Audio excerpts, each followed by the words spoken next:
How would you like a 15% discount to my daily email, the stack of stuff, the show notes, discounts to the conference, all of that? All you need to do is text the word show to 33777.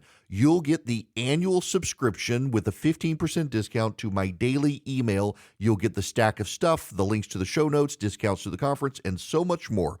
All you have to do is text the word show, SHOW, to 33777. Text show to 33777.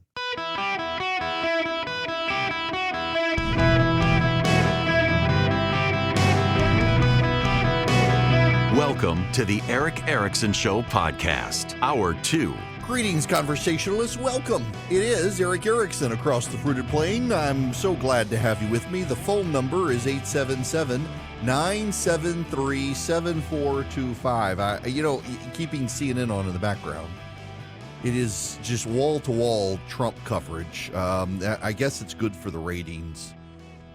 But it's all like, I guess, that the one right now, Trump allies sentenced to prison time, and a list of all the different people who've gone to prison. Of course, they're up in arms over the report that Donald Trump may allow Paul Manafort to play a role in planning his convention. He did the last time, did a pretty good convention in 2016 was over. It's just the hysteria out there, like how they think that if we just tell you one more time so sincerely, you know what, in fact, wasn't going to do this, but what the hell? There's a story out about PEPFAR. Do you recall what PEPFAR is? Ironically, a lot of people on the right don't support it anymore because it has something to do with foreign aid, but it actually was the President's Emergency Plan for AIDS Relief. PEPFAR was created under George W. Bush. It has massively cut HIV/AIDS deaths in Africa. In fact, it has improved not just life expectancy of those with HIV in Africa, but has reduced the spread of HIV. It was a program that George Bush, because he was guided by his Christian faith, and what people want to forget is that progressives attacked the PEPFAR program when Bush was president because it was based on his Christian faith. And now, perversely, it's some on the right attack PEPFAR, saying, oh, we can't be spending the money. It's actually an incredible investment. The rate of return to spare people HIV is incredible. It's a brilliant program. Saved 25 million people in 2 decades. You should note that Barack Obama got a Nobel Peace Prize merely for showing up and not being George Bush. And George Bush has never gotten a global prize for PEPFAR. Inarguably one of the most successful programs ever launched by government in history to save people's lives. It's incredible. It's sad to see people on the right now hate it because Joe Biden and the Democrats decided to renew it. It's actually an incredible, incredible program.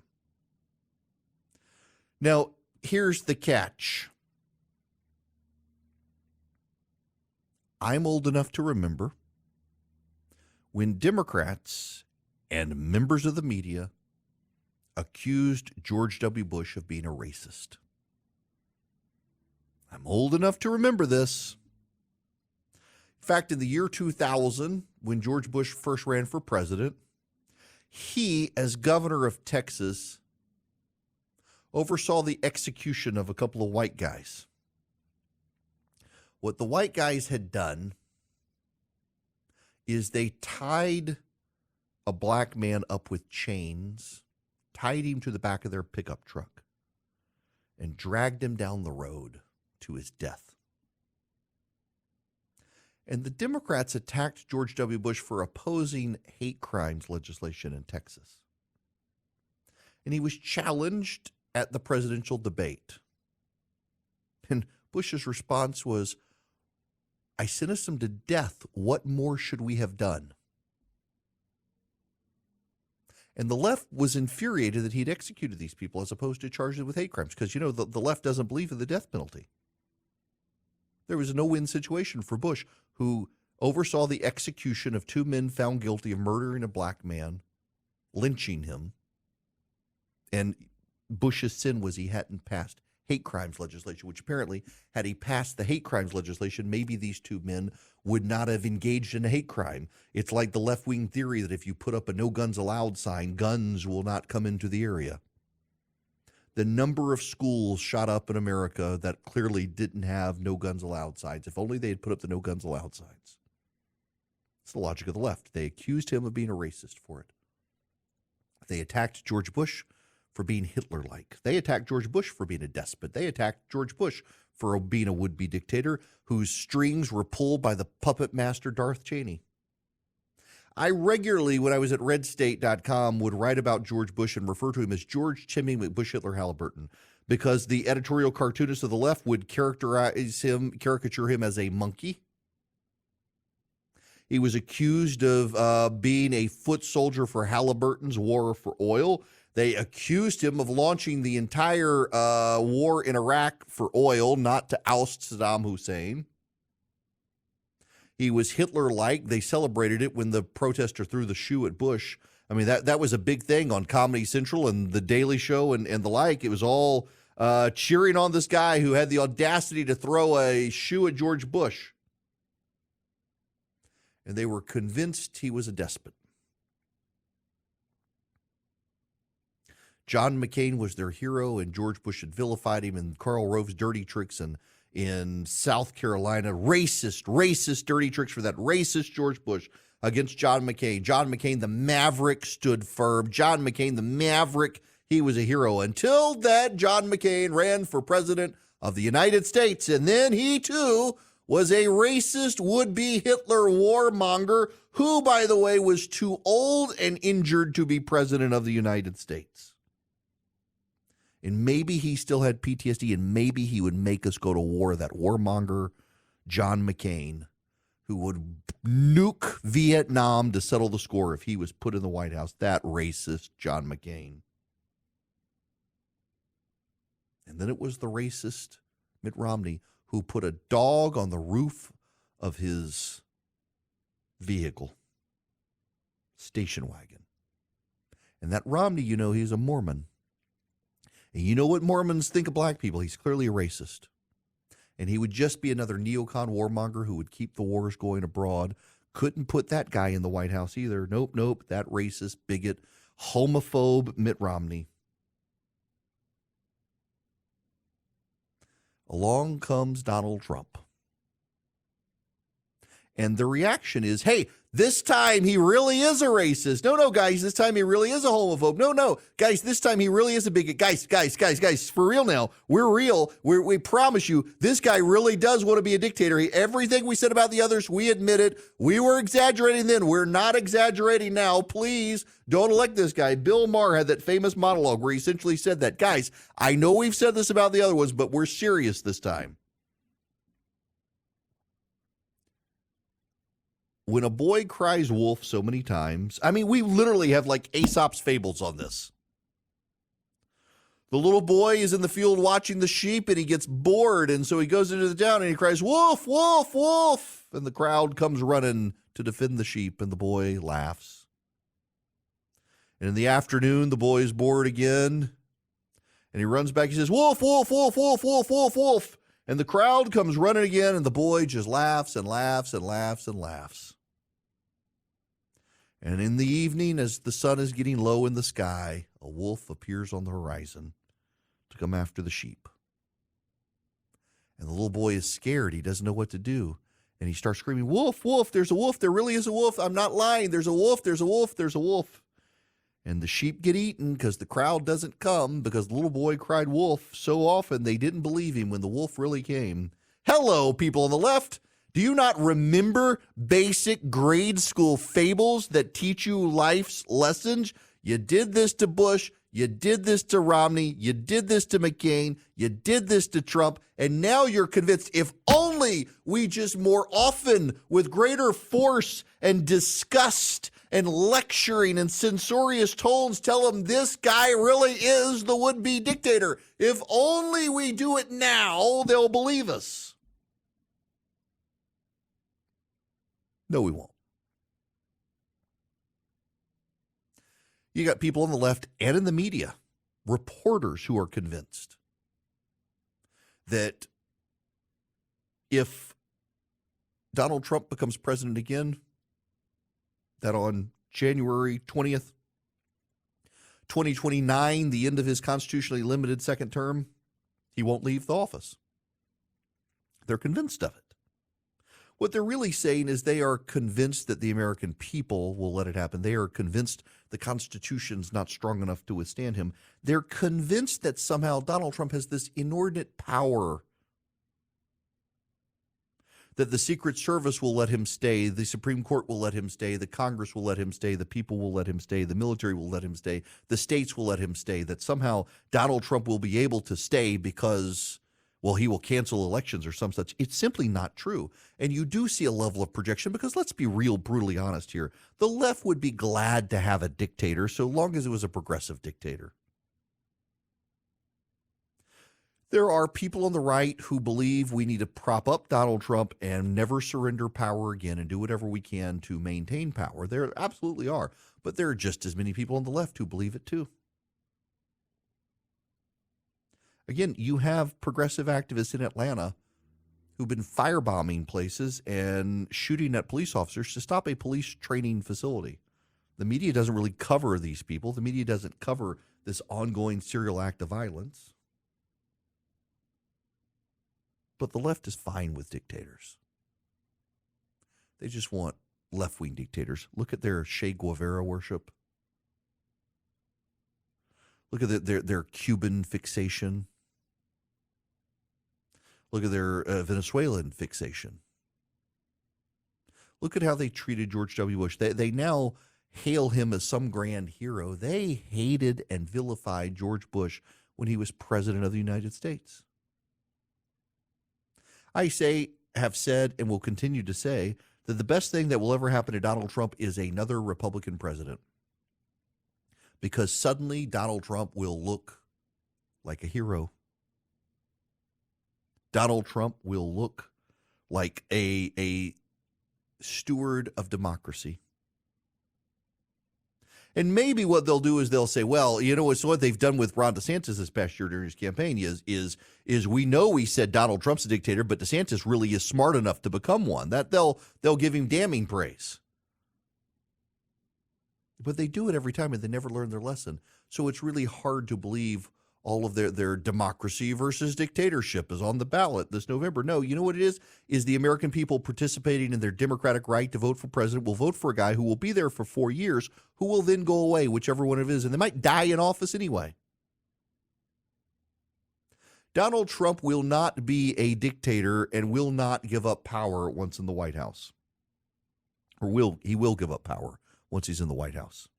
He will not be a dictator. He will give up power. He will give up power if only because he's forced by others to give up power, but he'll give up power. He has one term.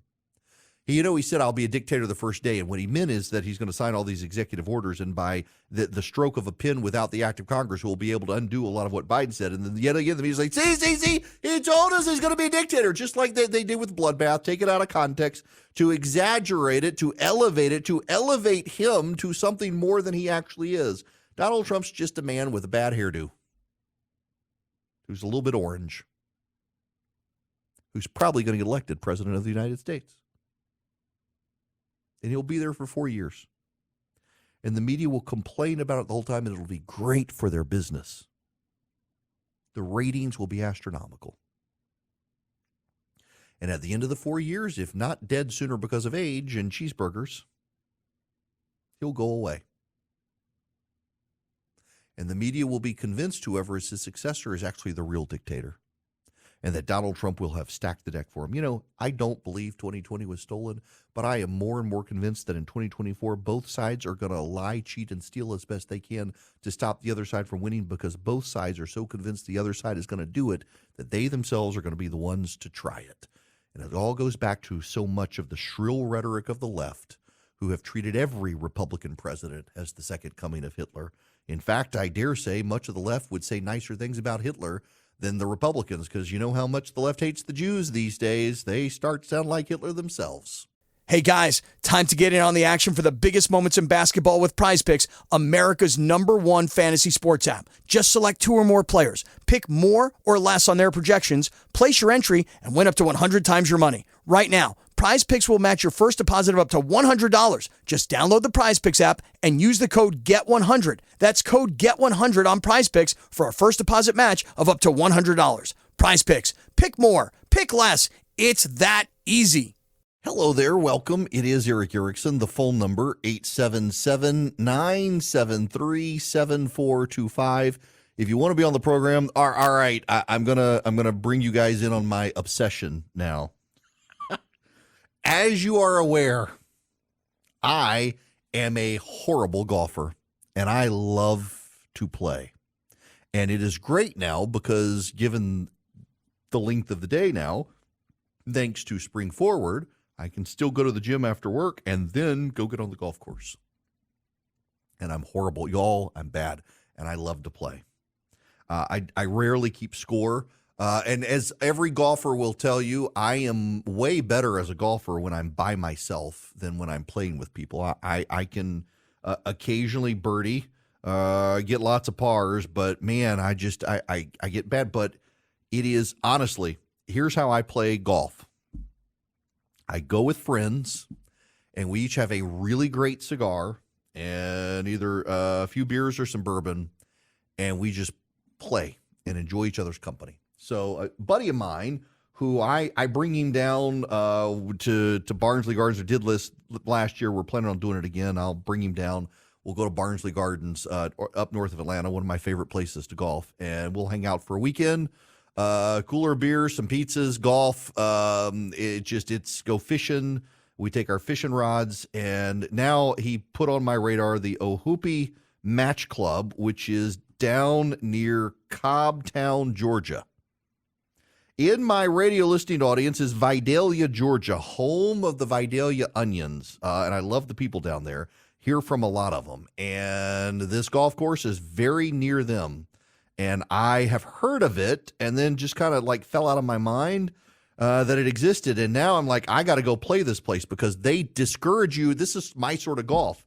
They actively discourage you from keeping like a good score because they just want you to enjoy the game. And y'all, I am totally sold on playing golf somewhere where I am not forced or pressured to keep score because I don't want to keep score because I'm really, really bad at it to begin with. So that's all I'll say. So if somebody down there wants to invite me, I'll come. All right, between high interest rates and Bidenomics running wild, there's always a real threat of a deep recession, and things aren't going well out there for the banks. You got these regional banks now. They're super worried about all their credit scores and their corporate debt that they're holding for 40 years. Swiss America has been helping individuals learn how to manage and preserve their hard-earned assets. And right now, Swiss America wants to help you. And one of the things that's happening with all the credit issues right now is banks and the government conspiring together, I would say, to push you into using plastic instead of your actual tangible assets to make purchases. In addition to some who think this might be on the verge of a social credit score, it really is a war on cash. Swiss America has a report on a war on cash, the secret war on cash. They want to give you completely for free. All you have to do is call or text 800-289-2646. Just mention my name, Eric Erickson. Call or text my name, Eric Erickson, to 800-289-2646 or go to SwissAmerica.com/Eric. 800-289-2646 or SwissAmerica.com/Eric. Message and data rates may apply. Hello there. Welcome. It is Eric Erickson here across the United States of America. The phone number is 877-973-7425 should you wish to be on the program. I want to play for you some audio, but first, here's a headline for you. This is in the Chicago Sun-Times. After transgender migrant was shot in Little Village, a cartel-tied Venezuelan was arrested but soon released. Aha! Now that we've got a transgender person shot, the media cares about the wave of illegal immigrants coming in. Early one mild morning last month, a transgender woman, that would be a man, who recently migrated from Venezuela, was waiting for a ride outside a little village nightclub when a driver pulled up and made an ominous remark in Spanish. "Bad gay," he allegedly said before firing 3 shots at the man around 4:30 a.m. on February 4th. He was struck in the groin and both legs and left in critical condition. He later told investigators that he and his friends had been partying at V-Live, a club he described as a meeting group for new arrivals from Venezuela. A witness also recounted the attack to police. Detectives began investigating the shooting as a hate crime and eventually honed in on the suspect, a 29-year-old Venezuelan man who was linked to a drug cartel by federal authorities. He had been arrested 2 days earlier in Austin and hit with a list of charges, including felonies for illegally possessing a gun and ammunition. While he had been identified as the gunman and police had recovered key evidence, Cook County prosecutors wouldn't bring charges. A spokesperson for the state's attorney's office said the case had been continued for additional investigation and no charging decision had been made. A law enforcement source said the victim stopped cooperating because he believed he was being targeted for being a sex worker and had fears about the suspect's association with a violent Venezuelan gang known in South America for human trafficking and drug sales. All right, you got that? Now, let me play you some audio. This is from the LAPD in Los Angeles. They're creating a special task force to investigate the burglarization of homes by gangs from Colombia, Ecuador, and elsewhere. We have a significant increase in burglaries from organized groups that are outside this country, that are coming into the country, and they are targeting high-end residents, and we are addressing that specifically in a task force fashion through multi-agencies. Lots of these break-ins have been recorded by security cameras in recent years. Detectives tell me many tourist burglars who've been arrested often entered the U.S. through a visa waiver program. Many were visiting from Chile and other South American countries. The LAPD says there have been more than 900 residential burglaries across the city since January. Do you get the phrase they used? Tourist burglaries. That's what they're calling them, tourist burglaries. They take advantage of Joe Biden's lax immigration policies, and they come to this country to rob Americans. To rob Americans. There are internal police alerts in Chicago that violent gang members from Venezuela are part of the migrants in Chicago. There's the MS-13 gang that's around the country in suburban parts of Washington, D.C. and elsewhere. They are violent, and there are even more violent gangs in the United States made up of illegal immigrants coming into this country. You know, the most frustrating part of all of this is that when you raise these issues, the Democrats, it's almost like a catechism. When you raise the issue of the illegal immigrants and their crime, what the left says is more Americans are harmed each year by legal American residents than by illegal aliens. Actually, they say undocumented workers or undocumented migrants. Everything's statistic. Joe Biden did this in his State of the Union speech with Laken Riley. He immediately pivots to the number of legal people. He says legal. She was killed by an illegal. How many legal people commit crimes? It is a catechism of the left. They fall back on it. It's a matter of their apologetics for how they react to these situations. The Los Angeles Police Department is overwhelmed right now. Ironically, the new mayor in Los Angeles was a progressive member of Congress who called for defunding the police. She is now calling for an increase in police funding in Los Angeles because she needs more because of the outbreak of crime, in part due to these gangs of illegal aliens in Los Angeles. She now wants to increase the funding and the salaries for police officers in Los Angeles because she realizes she needs them. There's got to be a balance with the citizen voter and the business community, all of whom are victims of crimes, and the costs of the crimes then get passed on to consumers as insurance rates and the like go up. It has a real trickle-down effect to consumers and to citizens. And here's the thing. It was all easily foreseeable. But when conservatives raised the issue, they were vilified. Y'all, I was invited to MSNBC Meet the Press once a month. I was a regular participant on Meet the Press with Chuck Todd at the time, until I was one day on the show. I forget what the issue is, but I said Republicans got to remember the truth. That they talk about the truth, but they need to be committed to the truth. And progressive activists who hate me being on television attacked me because I had on Twitter suggested that surely the immigrants who were flooding the border during Trump's reelection weren't just organic. There had to be groups that were organizing this. And I was vilified for being a hypocrite, among other things, and hadn't been invited back yet. It also came about the time I said I'd support Trump in 2020. That probably had something to do with it, too. But it turns out I was right.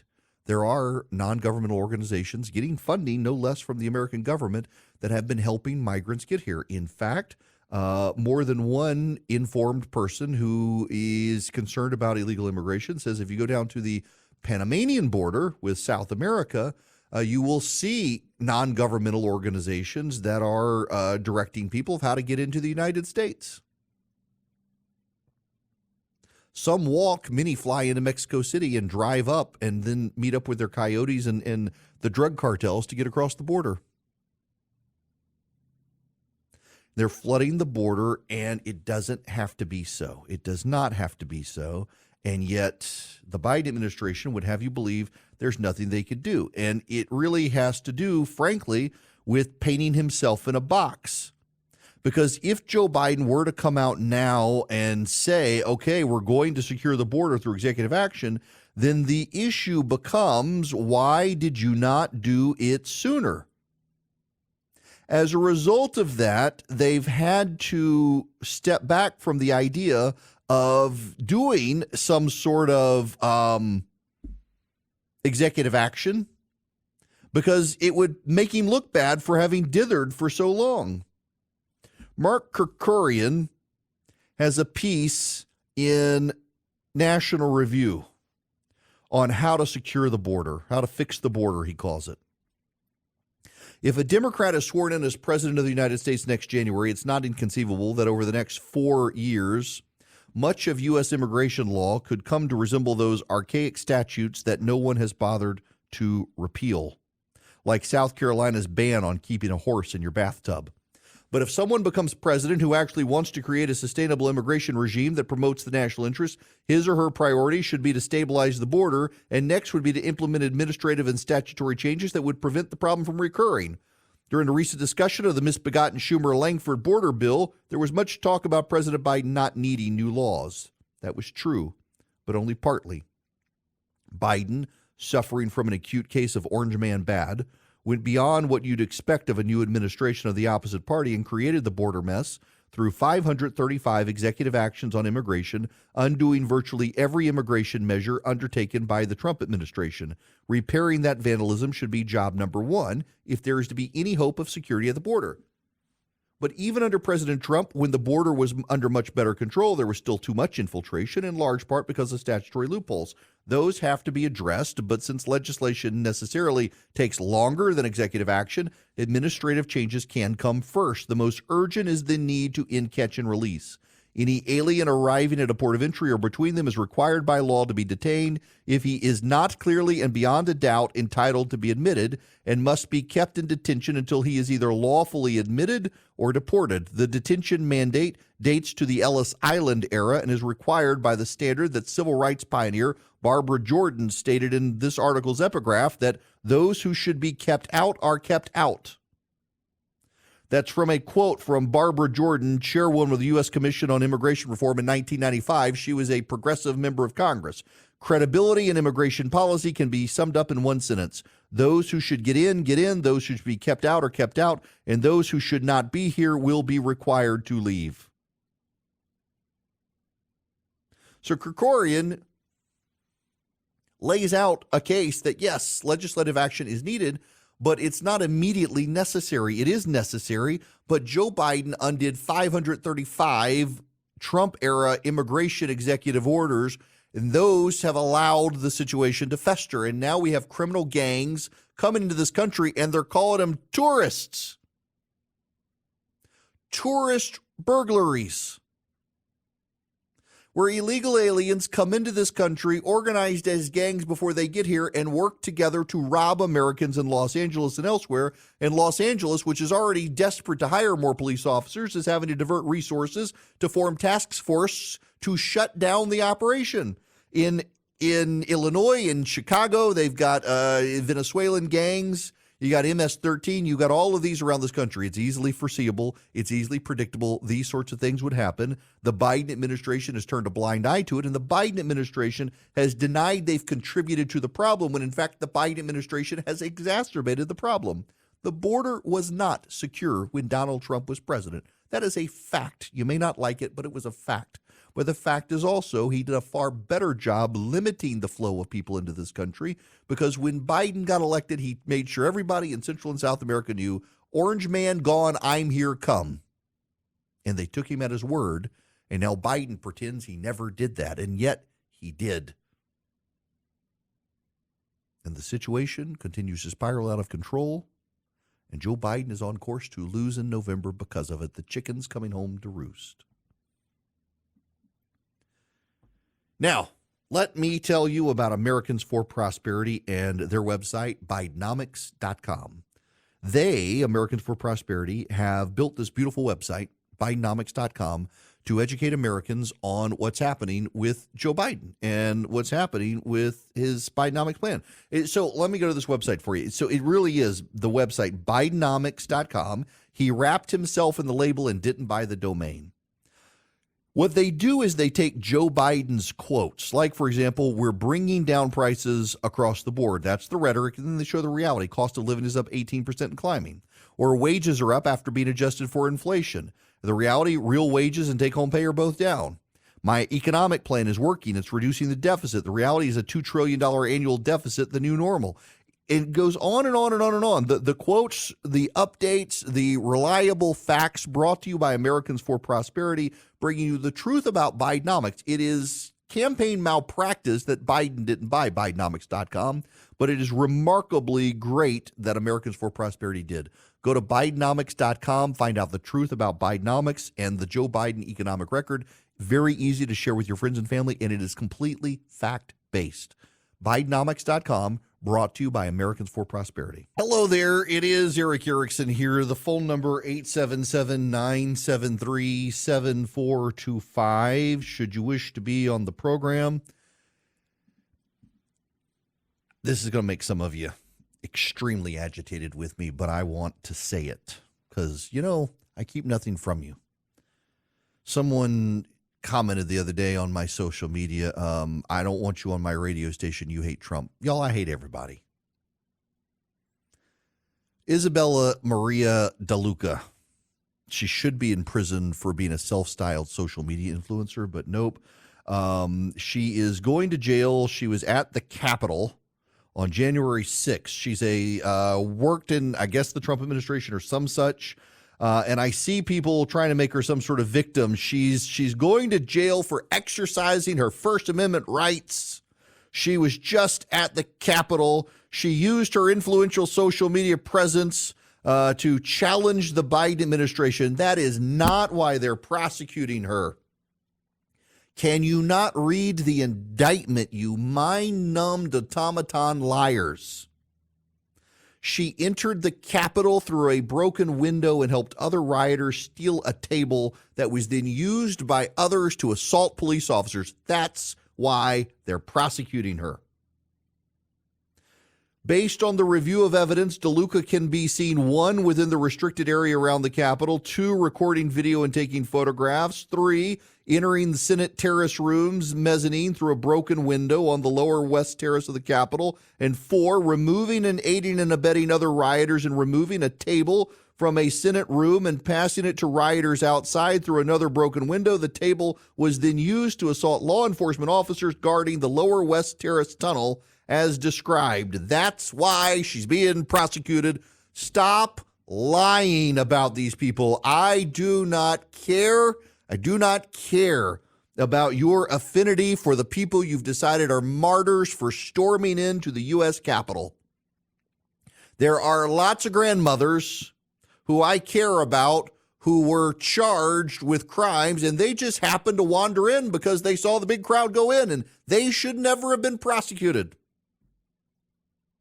Many of them weren't, by the way, but some were.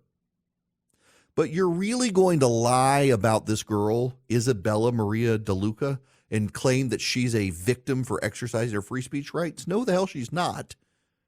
She climbed in through a broken window, helped steal a table that was used to assault police officers. If proven at trial, she's guilty and should go to jail. When you lionize people and lie about them, you discredit yourselves. It's the same thing the left continues to do about Donald Trump. When they elevate everything, you guys minimize everything. I'm not going to get worked up about Biden administration prosecuting someone for going through a broken window into the Capitol, helping steal a table that was used to assault police officers. And you people who claim to love police officers and law enforcement, you probably shouldn't either. Same with Peter Navarro. The man's going to jail because the man was found guilty and needs to go to jail. He's going to go serve time. If he didn't want to serve time, he shouldn't have done what he did. I have very little sympathy for this rewriting of history from either side right now. Both side only cares about lying about their own side and vilifying the other side when there's got to be real truth.